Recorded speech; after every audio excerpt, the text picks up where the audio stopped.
काय बनवू? छान छान बनवू. ओके, चला तर मग आज छान व्हेज पुलाव बनवूया. त्यासाठी मी 1 किलो तांदूळ घेतलेला आहे दावतचा. तो स्वच्छ 2-3 पाण्याने धुवून घ्यायचा. त्यानंतर कुकरमध्ये तेल घालून बिर्याणी मसाला घालायचा आणि तांदूळ व्यवस्थित परतून घ्यायचे.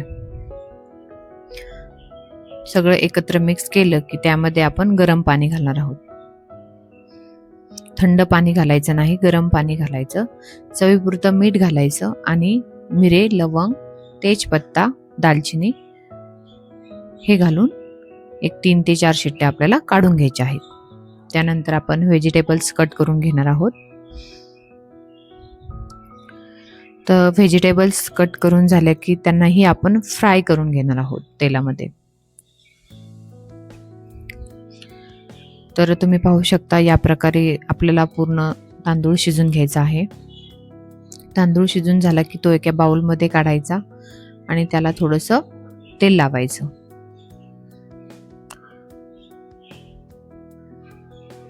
आणि तांदूळ थंड झाला की हाताला थोडंसं तेल घेऊन सगळं व्यवस्थित तांदूळ सुटसुटा करून घ्यायचा आहे आपल्याला.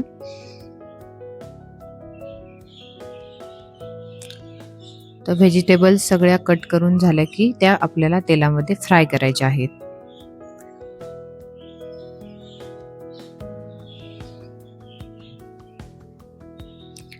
मी यामध्ये स्वीटकॉर्न ही घालणार आहे. तर व्हेजिटेबल्स ह्या आपल्या आपल्या आवडीनुसार घालायच्या आहेत.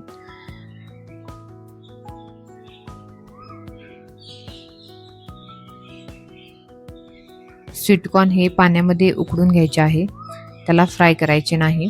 आणि बाकी सगळ्या व्हेजिटेबल्स आपल्याला फ्राय करून घ्यायचे आहेत. त्यानंतर पातेल्यामध्ये तेल टाकून टोमॅटो टाकायचे, व्यवस्थित परतून घ्यायचे. त्यानंतर थोडासा किचन किंग मसाला, लाल तिखट, त्यानंतर त्यामध्ये आपण शिजवलेला तांदूळ घालणार आहोत. तर तांदूळ तुम्ही पाहू शकता एकदम सुटसुटीत आहे.